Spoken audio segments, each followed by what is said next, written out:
Hello and welcome back. I'm Matthew, and today we're going to take a quick look at queries in IBM I. So in our last video, we created a database and filled it up with Messier objects. We also created a database of constellation names. So just to remind ourselves, let's use SQL and take a look at that Messier objects table. Remember, we created one with an N on the end of it in the final form. And so we have several columns of data, and we have this constellation code for where in the sky, what constellation that astronomical object exists, if you want to look up and see it. And if we look in our constellation table, you can see that we have the full names of those constellations in case you're not familiar with the common abbreviation. So obviously with SQL, we can write queries, and we probably all know how to do that. But SQL is, I believe, an extra added cost option in IBM I. I don't think it's always been an option in the older days of the AS400. Instead, if we go query, this will take us to the query menu. We know that because if you navigated through the menu system to get here, you see this name up here. You can always go to a menu name and jump directly to it. But that's neither here nor there. If we work with our query utilities, we see we have this query for IBM I. And this, I believe, is the traditional query interface for the databases or the physical files in OS400 IBM I. DB2, which adds the SQL capabilities, also has its own DB2 query manager. And these will look very similar for what we're doing. The big difference is the DB2 query manager will end up writing your SQL query for you. Whereas the query for IBM I is using its own query format to save a query object that you can then run against your databases. So let's start with more older traditional way. I'm sure current IBM I documentation discourages you from using query for IBM I and would rather you use DB2 for IBM I because SQL queries are, of course, what everybody uses now. And I suspect they have extra capabilities and are more powerful in the end. But this channel is mainly about the older, deprecated way of doing things because we like learning about older systems. So let's work with queries. Now we can create a query. Since I don't have any queries, we'll do that. And what I want to do is just give a simple list of those Messier objects. And I want to show maybe the number, the name, the distance, and the full name of the constellation rather than the abbreviation. So we'll help the user out. We'll show them the full constellation name. And if you're familiar with relational databases, you know that's a join operation. We can join those two tables together on that constellation code. And maybe we'll filter it just because we're coming up with a contrived example here to show off the tool. We'll say everything that's more than 2,000 light years away from Earth. So that in our head is kind of our definition of our query. So let's call this, I'll just call it Messier query for lack of a better name. And to define the query, we can add several options into how we define this query. The first one, which is pre-selected for us, is we need to say, well, okay, what files are we querying from? Beyond that, we can optionally pick the fields we want to show as results. Actually, define result fields. This is creating new fields that are perhaps calculations of existing fields. So probably not something that we'll be able to do on our Messier objects. We can select which fields to show and what order to show them. Select records. This will be a filter. Like I said, this is where we would say greater than 2,000 light years away from Earth. We can choose how we want to sort. We can change the collating sequence. This is how things sort, if that's relevant to you. Column formatting, summary functions, breakdowns, how it gets output, and other processing options. I haven't even looked at what these might be yet, so maybe we'll take a look. But for our simple query, we're not going to define any new calculated fields, but we will select the fields to show. We will select what records we want to show. We will sort it so it's in a sensible order for the user of the report. We don't need the collating sequence. Column formatting, sure, we'll see what that lets us do. Don't really need any summary functions yet. We'll look at that later, or breaks, and we don't need any of these other options. So, you know, to put this in SQL terms, and we'll see this, this is basically saying what goes in the from clause. This is the list of fields that go right after the select keyword. Select records is essentially the where clause, and the sort, of course, is the order by. And then report column formatting, this is sort of a combination of column aliases as well as some functions that you can apply on the select statement. Okay, enough babbling. Let's see what we get. So it's just going to walk us through those steps we selected one by one to build our query. So specify file selections. Well, we know we want from the Messier objects. And we'll take, as we talked about before, the first member and the first format. The format is that record format that we defined in DDS. Typically, you would only have one member and one record format in a physical file that you're actually using for data. But remember, we also want to join in that constellation table so we get the full constellation name. So we can hit F9 to keep adding files. So I'll hit F9. It's given this first file the ID T01. And then the second file is constellation, and it will give it the ID TO2. And you use these just like the table names in SQL. If you aliased the table Messier in to TO1 and constellation to TO2, we can change these if we want. Maybe it's easier to remember the Messier 01 table. You can see it has to follow this particular format, and constellation is our O2 table. It'll help you out along the way, so you don't really need to remember those. So we can keep hitting F9 if there are more tables to join, but we just need these two tables. And it asks us to press enter to confirm now that everything is set and it's assigned the IDs. Okay. Type of join. This in SQL terms is where you'd be looking at inner or outer, left or right join. We know, because we created the data, that everything will match. So I'm just going to say matched records, number one. And then how to join the files. So what's the join condition between these two files? To help us out, it's listing all of the fields in all of the files. So we know that we want the M01 constellation, which is that 3-letter constellation code, to match up to the CO2 code field.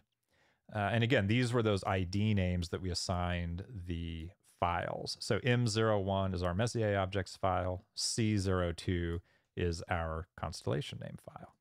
So we just type these in. So M01 constellation, I want to equal, and these are my other choices, but in this case, we want the equal operator. So equal C02, not name, code. And this is the equivalent of a SQL join const equal code. Simple enough. Hit enter. Now we're on to the next step, select and sequence field. So what fields do we want to show in this report, and what order do we want them to appear? So I'd like the number to appear. I'd like the name to appear, the distance. We don't need to show the constellation code from the Messier database or table because we want to show the full constellation name from CO2 name. As I'm typing these, I realize I shouldn't put them as all one. We can give them a sequence, the order that they appear. So let's just go 1, 2, maybe distance at the end and constellation before that. So I think if I hit enter, it will resort these. Yeah, just so to confirm, we're going to see the Messier number, the object name, the constellation name, and then the distance in light years. Okay, looks good. We'll hit enter again to confirm.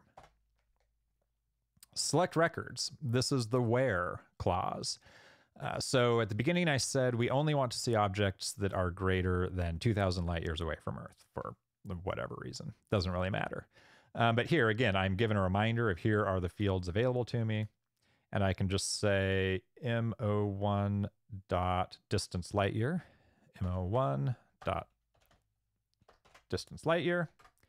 I want to be greater than, we have our helpful list of operations up here, and I can just directly type in 2000 here. Okay, hit enter. Select sort fields. How do I want to sort this data? Well, let's just sort by the Messier number, and I want that to be an ascending sort. So 1 at the beginning and 110 at the bottom. Since these are all unique, no other sort criteria will matter. So it will again reformat these. It would have changed the order if I specified more than one field. That's all good. Press enter to confirm. All right. Specify report column formatting. Again, it's just walking us through the specific steps we said we wanted to do to define our report. So Messier number, we can change the column heading here. Maybe M pound is better, and that'll take up a little less space since we only need 3 columns worth to fit that number. Name and name is confusing because we have the Messier object name and also the constellation name. So I'm going to leave this name, and then maybe I'll call this constellation. We can make this actually a little more user-friendly by using mixed case in the report output.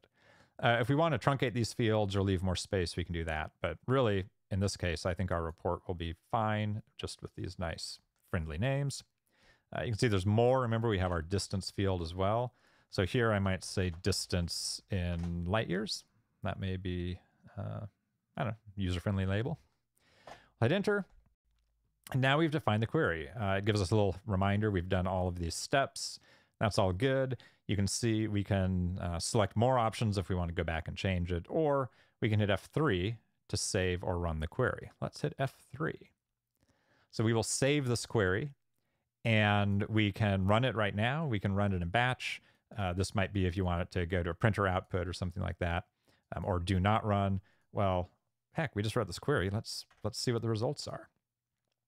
It's going to use that query name we put in earlier. That's fine. Authority, who can run this query? In this case, lib create authorization is the default system authorization that is set. So you would have to know on your particular system what is the default authorization. We'll probably do another video on database permissions, just because it's kind of neat and interesting how it works. Again, all the database tables are files, and then we have logical files of what you would think of as views in SQL. So you can control column access by different permissions on the physical versus logical file, but another video for another time. Today, we're just going to look at the query capability itself. So that's good. We'll save it, and we will run our query. And sure enough, there we go. We have the column names that we specified. You'll note the full constellation name is joined, not the constellation code. Again, this is very simple if you're coming from a database background, if you're using SQL to write these kinds of queries. But it's nice that this has an interactive, reasonably user-friendly. It walks you through the steps. It shows you which of your database fields are available. It helps you along the way. Of course, F1 we didn't use for help, but full context-sensitive help and prompting. We can see everything is more than 2,000 light years away. We skipped from 41 to 46 because there must have been a few closer objects, 42 through 45. So those are the results of our query. So if we exit out of all of this, let me just go all the way back to the beginning. If we look at the objects in our library now, you can see that that query definition is actually a saved object in our library. So I think I can just go run query, mes query, and at any time I can get the current results of that query. So that's nice. This is now a saved object that I'm able to work with. I imagine you can write jobs that, once a month, print out the results of this query. Maybe this is a sales report for the month or a region report or whatever it may be, something very IBM-ish. But that's just a saved query that is now an object in the system that I am able to run and manipulate. You can always go back to that query menu, work with queries again, and I can change that query. I can display that query. What happens if I display that query? I don't know if I've done that before. What did I call it? Messier query. Okay, so this takes me to the define the query, but in the display option. So I bet if I just say, show me these two, it will just let me go through this again. Okay, that makes sense. Not sure what the difference between this and change the query is. Maybe if I wasn't the the owner of this file, if I had different permissions, I'd still be able to read what the query is doing, but not necessarily change it. So that's what I can do from here. I can run it from here. But again, you can always just directly run it either through this run an existing query menu, which will give me the prompt screen of, let's see, the query was Messier query in the M. Wilson library. It looks like I can maybe change the files it's running against. I'm not sure. What if I say F1 here? Specifies the database file or files to be queried for information. Specialized by using the file names under the default. Interesting. So I might be able to use the same query definition, but against different files instead of the files that I defined when I was writing that query. That's interesting. And report output type. Don't know what that is. Run opt. Where the report. So run opt, if a query definition is being able to use. Okay, so this is what the output in the query is, or I can change it to display results, print results, basically as an override. What does record selection do? Does this let me do further filtering? A runtime selection test. Record selection is allowed, can change the record selection test. Interesting. Okay, so if I say yes here, will that let me override the distance 2000? Yep, sure enough. So it just gives you, when I run the query, if I want to tweak the parameters, I can just do that at runtime without actually having to go in and change the original query file. So that's cool. Okay, so that's my query. Now, we also said there's this DB2 for IBM I, Start DB2 Query Manager for IBM I. Let's run that. Hit enter to run it. So this looks similar, but now instead of our query for IBM I, we're in DB2 for IBM I Query Manager. So a little bit different. Work with queries, library. So it looks like if I want to create a query, I can hit 1. I'll give it a name. We'll call this Messier query, maybe DB2. And this is very similar to the other query manager, isn't it? Define a prompted query. So it's going to walk us through the steps to write our SQL query. Now, unlike that last tool we used, we'll be able to display the SQL it's writing along the way. So let's do that same query just pretty quickly here. Specify report formatting. Okay. We should probably have done report formatting. We'll go back and do that later. So the file was Messier in. And here, looks like I put a plus here to add another file to get our constellation file. Now here it's assigning these names A and B, whereas before I was able to change the ID. It looks like it's just telling me, okay, this will be called A, this will be called B. That's fine. Join conditions, just like before, except now it's going to be A.const is equal to B.code. B is our constellation file. And select and sequence fields. And here we go. Now they're broken down by the table they're in, but it's the same concept as before. Let's say we want that to be first. We want the name to be second. I think we said we wanted the constellation name to be third, and then back up to the distance. We'll make the fourth field be display.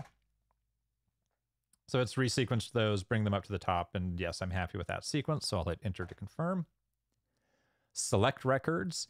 So this is now the place where we're writing that where statement. So field or expression, it's not listing my fields like before, and I don't necessarily remember what they are. I think it's a.distly, but for completeness, if I hit F4 here, here's where I get the prompting to show me, okay, here are the available fields. And yeah, distance in light years is what I want. I'll hit 1 there. And it'll continue prompting out the rest of the screen. So test qualifier is not, we'll do equal to, no, let's see, we want distance. So we want greater than. So greater than, and we said 2,000 light years. Let's see what that does. Okay, so this is if we have more than one condition. Since we only have one, it doesn't matter. Oh, great, actually. So this is now letting me out a second criteria. That one that we just prompted is already here. So if distance light year is greater than 2,000. Perfect, I'll just hit enter. Oh, since I had that highlighted, it looks like it's letting me edit it. So a.distance light year is greater than 2,000. Enter, enter, and we move on. How do I want to sort? I want to sort by Messier number ascending. Okay, enter to confirm. And we'll go back in and we'll do the select report formatting so we can change those column headers. Ooh. Or not. I don't know what this is. Not find object. Do I have to make a report formatting sort of object? Apparently. Edit column formatting. Okay, so this we're going about this a little bit differently than the other query tool. Messier number for information, for usage and edit, press F4. Well, let's press F4. Highest level break. Okay, so this is setting up breaks. Is there a way to change the name? Not there. What about in the edit? Do I want to edit the field? Character data. I don't know if we can change the... Oh, wait a minute. Sorry. For headings, I see up here. For heading, press F4 to prompt. Heading. Do I just type it in here? No. But do I hit F4 to prompt? Okay. You can see I've never done this before. So M number is what we wanted that field to be called. If I just go down to the next field and hit F4, I can call it name. The constellation name, I'll hit F4 and that'll be constellation. And then distance, F4, distance in light years. All right, I'll hit enter and enter, or F3. There we go.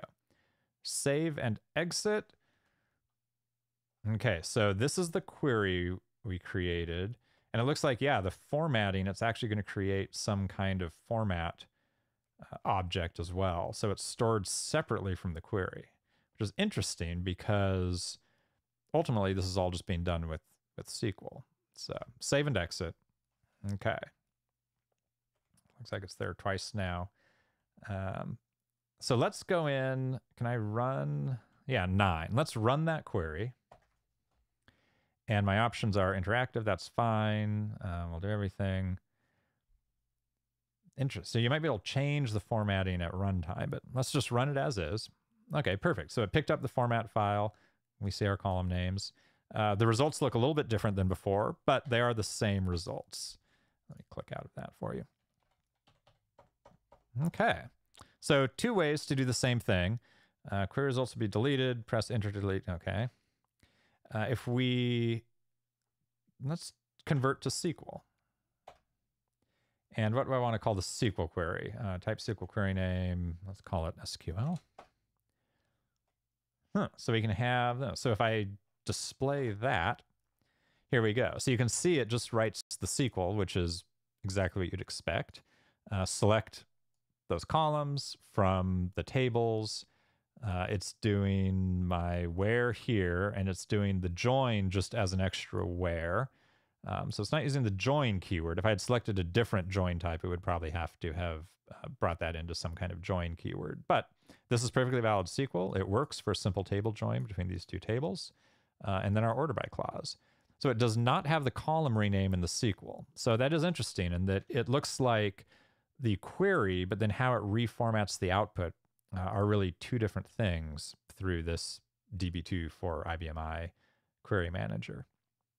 But I said this would be a quick video. I'm going to hold myself to that this time. I know the previous ones have gotten a little bit long, but those are the 2 different ways. And I think you can, I can say run query, mess query to get my kind of older way of doing things. And then let's do run Q. It's not that. Maybe it's run DB2 query. No, I'm not sure how to directly run the DB2 query. You just have to go back into, you can get to it through, well, I can just go query. Maybe you can only run those through the DB2 query manager. No, they must give you a way to do it directly. Okay, let's do this again. If I do run and hit F4, does it prompt? Nope, can't be prompted. Well, so the only way I know how to run those is by actually going into the DB2 query manager. But it's good enough for now. All right, I hope you enjoyed that. Feel free to like the video and subscribe if you like this kind of content. Again, right now we're looking at IBM I. I also plan on doing some videos on some of the mainframe operating systems like the old MVS 3.8. So stay tuned for that. And I hope you enjoyed the video. Thanks for watching. Goodbye.